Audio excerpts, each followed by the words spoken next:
मैं अनीता भारद्वाज दिल्ली से ही। सभी आज बधाइयाँ दे रहे हैं एक दूसरे को मदर्स डे की। तो इस स्टेज पर मेरी पहली कविता थी। अक्सर मैं कहानियाँ ही लिखती थी। भगवान की दुआ रही कि ज्योति दी मेरी ज़िंदगी में आई और हाथ पकड़ के मुझे मंच तक ले आई। वो पंक्तियाँ ही मैं दोहराना चाहूँगी कि न मोहब्बत पर कुछ कहने आई हूँ, न बेवफाई के किस्से सुनाने आई हूँ। न मोहब्बत पर कुछ कहने आई हूँ, न बेवफाई के किस्से सुनाने आई हूँ। ज़माने ने फेंके थे कुछ पत्थर मेरी ओर, बस उन्हीं को तोहफे में लाई हूँ। ज़माने ने फेंके थे कुछ पत्थर मेरी ओर, बस उन्हीं को तोहफे में लाई हूँ। कि लोग कहते हैं कमज़ोर हूँ मैं, हर वक्त किसी कंधे की ज़रूरत है मुझे। लोग कहते हैं कमज़ोर हूँ मैं, हर वक्त किसी कंधे की ज़रूरत है मुझे। अपने गर्भ से कंधे समेत पूरे जीव को जन्म दे सकती हूँ। अपने गर्भ से कंधे समेत पूरे जीव को जन्म दे सकती हूँ। उन कंधे के व्यापारियों को उनकी सोच दिखाने आई हूँ। बहुत शुक्रिया। और लोग कहते हैं कि माँ बनना सबसे बड़ा सुख है, और ऐसा है भी।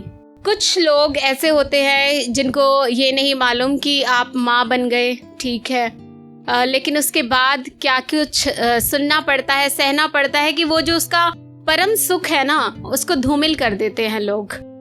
तो वो कुछ कहने की मैंने कोशिश करी थी कि कैसी माँ हो तुम, बच्चा रो रहा है और तुम्हें मालूम नहीं इसको चुप कैसे करवाना है।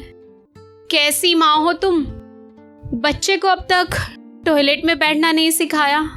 कैसी माँ हो तुम, अब तो बच्चा 3 साल का हो गया, इसे स्कूल भेज दो और इसके भाई बहन के बारे में सोचो।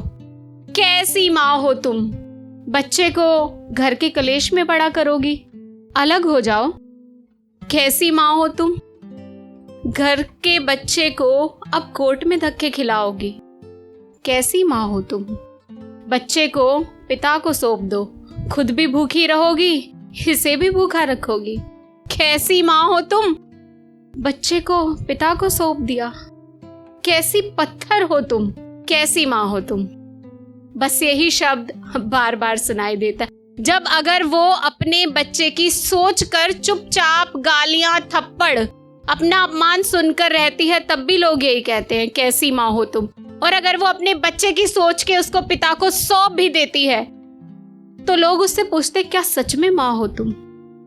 उसके बाद क्या लोग फिर पूछते हैं कि सच में माँ हो तुम। हाँ, ऐसी ही माँ हूं मैं, जिसे जिंदा रहते हुए किसी ने माँ बनने का सुख नहीं दिया और अब किसी और की माँ बने बिना मुझे मरने भी नहीं देंगे। हाँ, ऐसी ही माँ हूँ मैं। बहुत बहुत शुक्रिया सभी का ध्यान से सुनने के लिए।